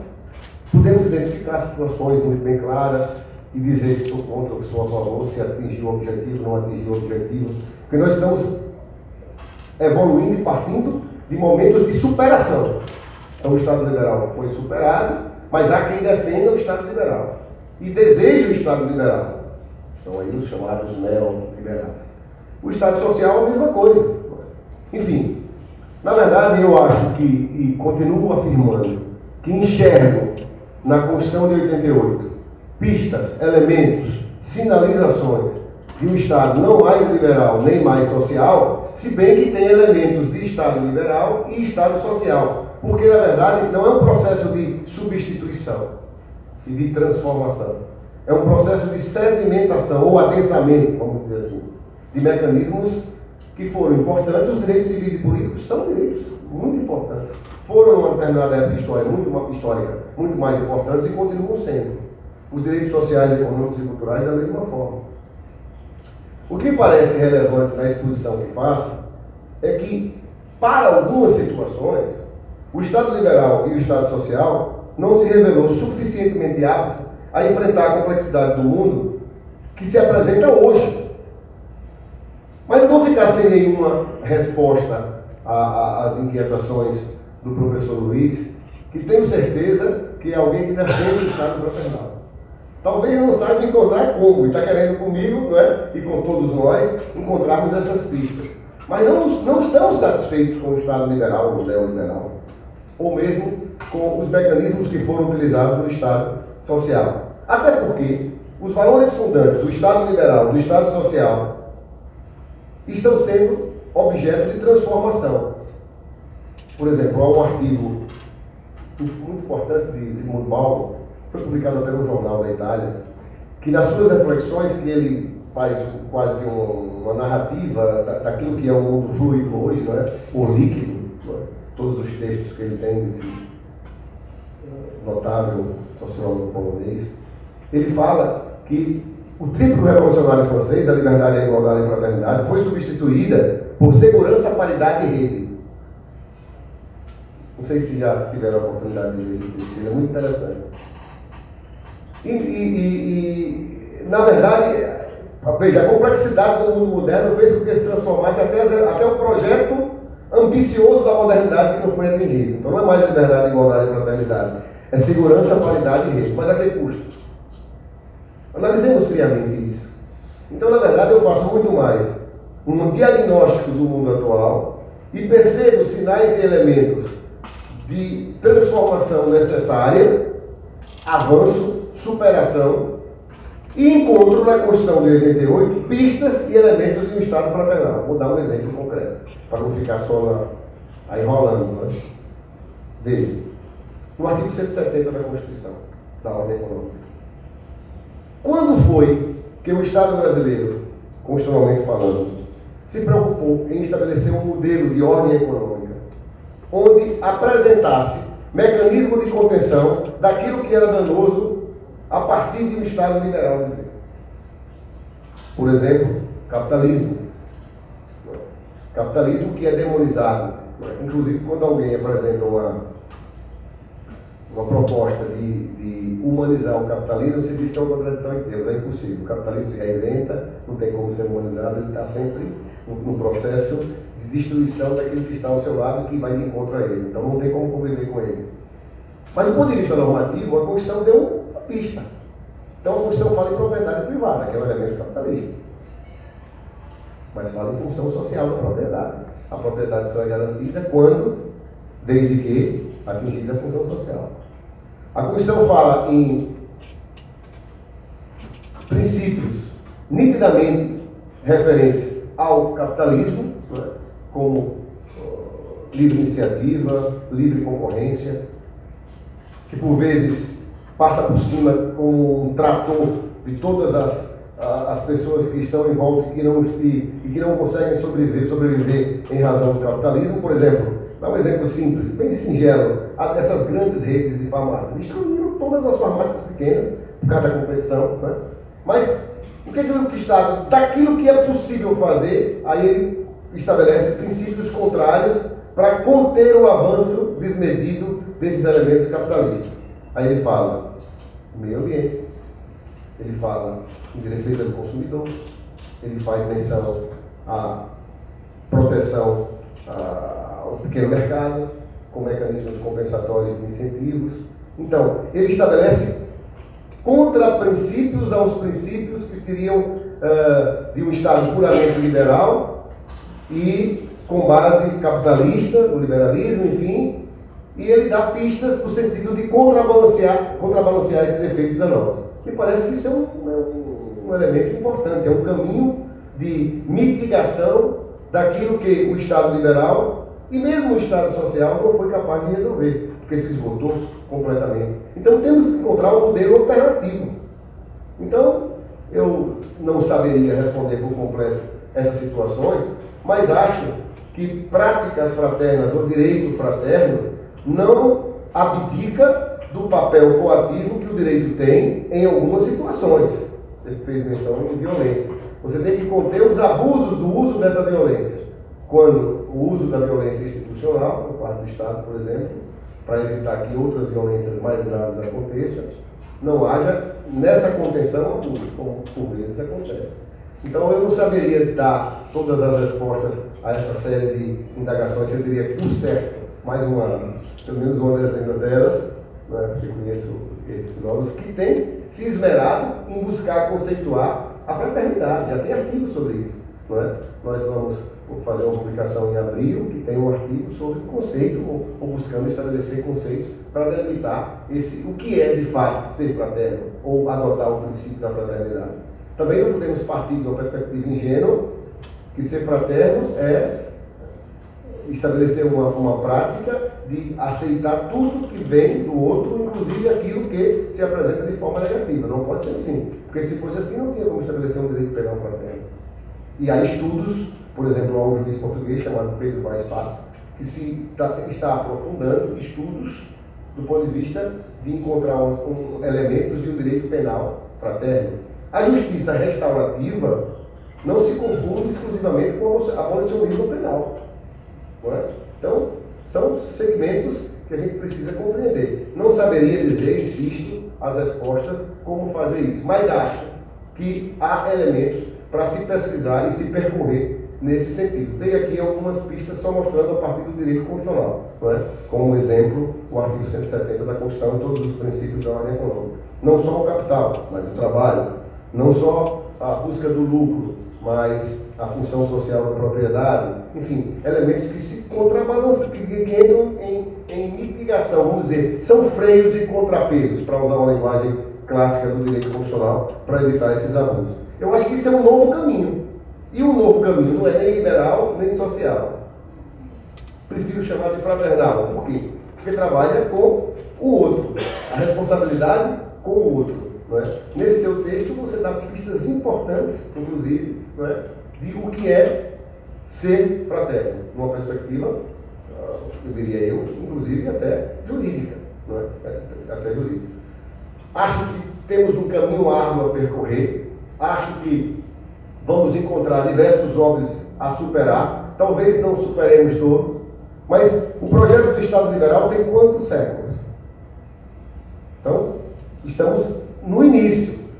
Talvez precisaremos recuar em alguns pontos, rearrumar os conceitos que estamos fazendo, né? Estabelecer polimento em outros, de repente deixar de lado alguns e ir adiante, mas eu acho que sem esse referencial inicial, de que eu tenho responsabilidade em relação ao outro, depois não é só o Estado que tem que ser o responsável último para buscar a concretização da fraternidade. Eu defendi aqui e defendo, na linha da doutrina social da Igreja, que o Estado tem que adotar um papel subsidiário em relação à responsabilidade social.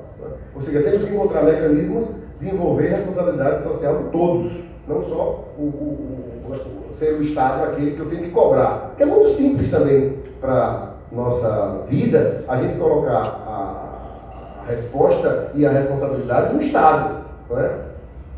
E aí eu sempre cito um exemplo muito singelo em relação, por exemplo, à limpeza urbana.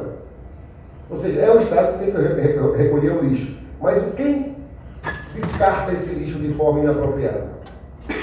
Então, se o Estado, por exemplo, estabelecer sanções punitivas para quem se comporta desta maneira e sanções premiais para quem se comporta de outra forma, ele está contribuindo para a construção do Estado de responsabilidade social, no Estado de fraterno. Mas eu faço votos que a inteligência do professor Luiz Bazuto se some, como já está se somando a nós de direito e fraternidade, para contribuir para encontrarmos respostas mais consistentes de como superar essas situações e até como mudar de rumo para encontrar respostas mais satisfatórias. Eu acho que a gente está num rumo importante, mas não temos neste momento todas as respostas, mas acho que as respostas que foram dadas para esses problemas no Estado liberal e no Estado social não foram satisfatórias, ou não estão sendo mais satisfatórias. Então temos que encontrar uma terceira via. A doutrina de Chiara Lubich, por exemplo, no campo da economia, ela aponta uma terceira via. Não a economia puramente no viés capitalista, nem uma economia puramente no viés socialista, mas uma economia de comunhão. Tem lá os princípios. Há pessoas que trabalham academicamente nessa linha. Então, e não é um produto ainda completamente acabado. É um produto em elaboração. Então, nos somemos todos para encontrar essas respostas. Se estão satisfeitos com o Estado liberal e com o Estado social, não podemos ingressar e buscar uma outra via, e sim retornar para o anterior. Se não estamos, nos somemos para encontrar essas respostas, que eu acho que é um caminho que, pelo menos, é uma nova perspectiva. E as premissas que se apresentam para essa nova perspectiva, ninguém contesta, como você falou. Todos querem trabalhar nessa linha da fraternidade, porque não tem outro caminho, me parece. Quem pode ser contra? Você pode dizer, não tem como, a natureza humana não permite, as circunstâncias fáticas do mundo contemporâneo não vão possibilitar que isso aconteça. Podemos dizer isso. Mas acho que a gente tem que buscar percorrer esse caminho novo e encontrar respostas para isso. Por exemplo, em relação a esse questionamento de Bauman, que ele substitui não, ele verifica que se estão substituindo a liberdade, igualdade e fraternidade por segurança, paridade e rede. Há um estudo também de Antônio Maria Maggi que ele contesta exatamente isso, mostrando que é é um pensamento mascarado, egoísta, individualista. Será que o mundo convive mais com isso hoje? Essa é a reflexão que se pretende fazer. Ou é melhor caminharmos em busca da construção do que estou chamando de Estado fraternal, ou de Estado democrático de direito, no viés fraternal, enfim, Estado, os ambientalistas fazem menção ao Estado ambiental, enfim, que é, no fundo, a concepção de responsabilidade pelo outro, e com o outro, e não apesar do outro, que é como se vive até hoje. Nós vivemos e mantemos as relações subjetivas, apesar do outro, sempre achando que o outro é o inferno e o outro. É isso que se pretende superar. Como não tem todas as forças. Agradeço a presença de todos, a presença dos professores aqui. Não posso terminar sem agradecer a professora Luciane Barzotto, que nos conduziu até hoje aqui no Grupo de Estudos do Direito e Fraternidade, aqui na URGS. E vamos encerrar para poder o professor Carlos Augusto também fazer essa sessão de autógrafos, né? E não sei, professor Luciano, a gente já pode convidar quem quiser para a nossa próxima reunião de Direito e Fraternidade, aqui provavelmente aqui na URGS, em local ainda a ser verificado. Já podemos, então já temos a data. Primeiro sábado de abril, então, nesse mesmo horário, às 10 horas, aí com a possibilidade de todo mundo que estiver presente poder falar também, né? Que hoje aqui a gente já está próximo do meio-dia e não tivemos essa oportunidade de indagações.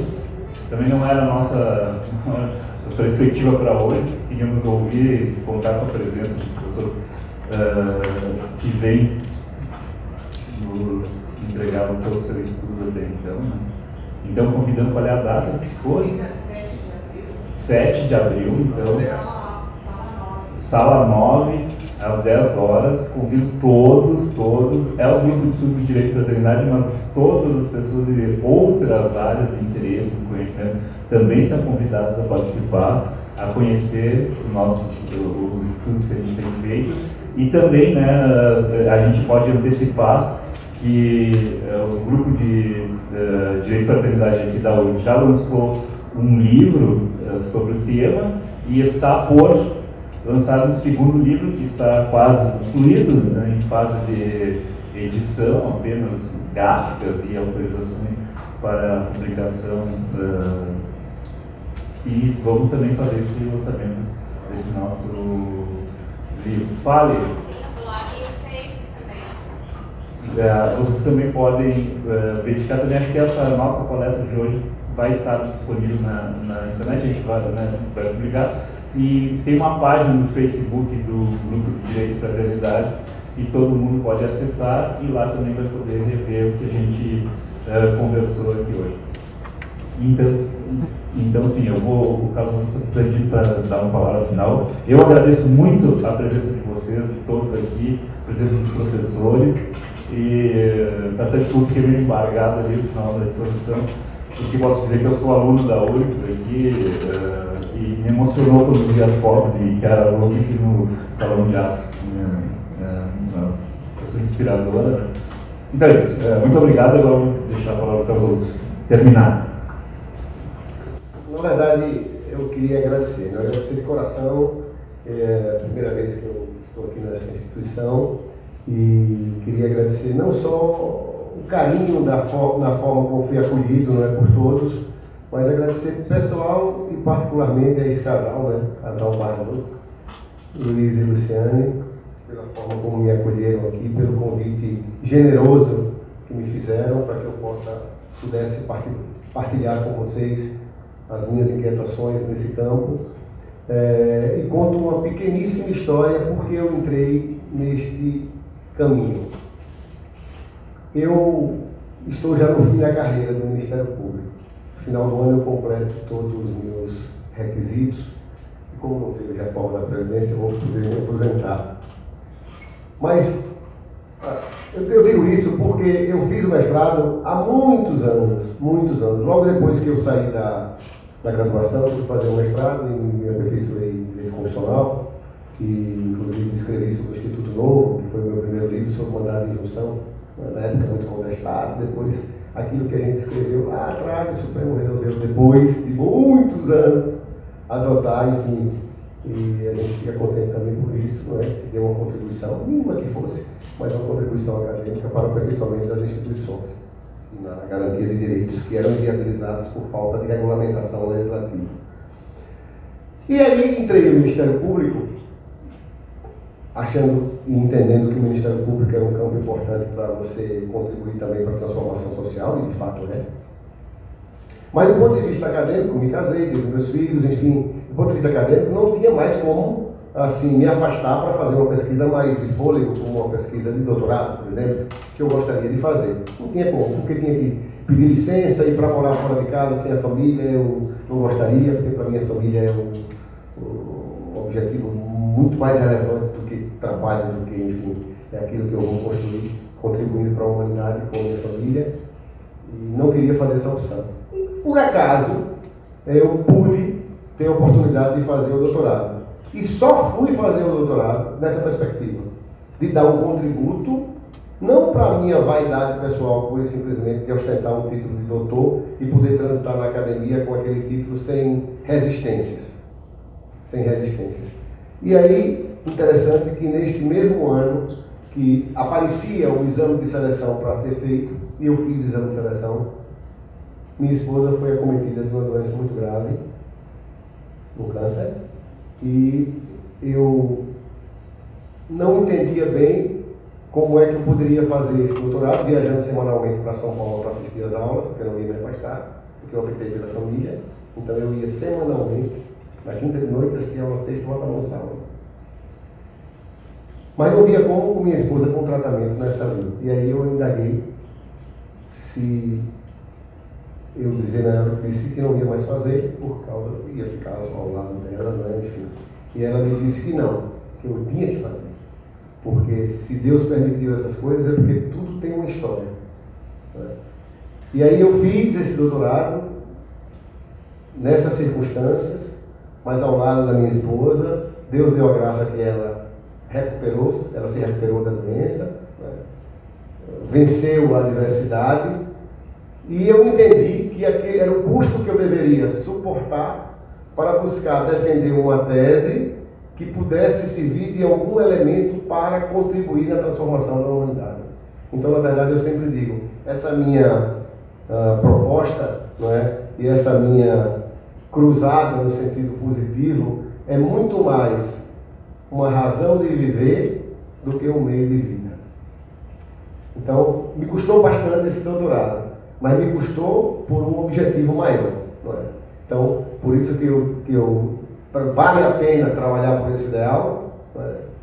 Cuja inspiradora demonstrou aqui quando me referi ao Paulo, vale a pena, porque eu consegui fazer esse doutorado sem me afastar do trabalho, e juntamente com minha esposa, nessa circunstância, nós estivemos juntos, inclusive um período, ela teve que estar lá para fazer o tratamento, mas como se a gente tivesse construído profundamente um projeto de vida, mesmo diante das adversidades que sinalizavam humanamente no sentido que eu não devia fazer. Né? Então, por isso que eu estou nesse caminho, buscando difundir esse ideal que tem fundamento no pensamento de Keanu Lubitsch, que não é do movimento São Polares, mas contribuindo para a transformação social. E faço isso com muito prazer. E quando vocês me proporcionam um momento de discutir esse tema, eu venho quase como para cumprir uma vocação. Uma vocação. E assim faço, profundamente comovido de entender que há pessoas que também estão juntas nesse ideal, na busca da concretização desse ideal. Então eu agradeço de coração por vocês terem me proporcionado esse momento que a gente sente que é momento também de fraternidade entre nós. Entre nós. Muito obrigado, Luciane, muito obrigado, Luiz, por ter possibilitado esse momento. Muito obrigado a todos que aqui vieram. Neste sábado, eu até estava dizendo, grupo de estudo dia de sábado é ideal mesmo, viu? Né? Então, muito obrigado a todos, muito obrigado.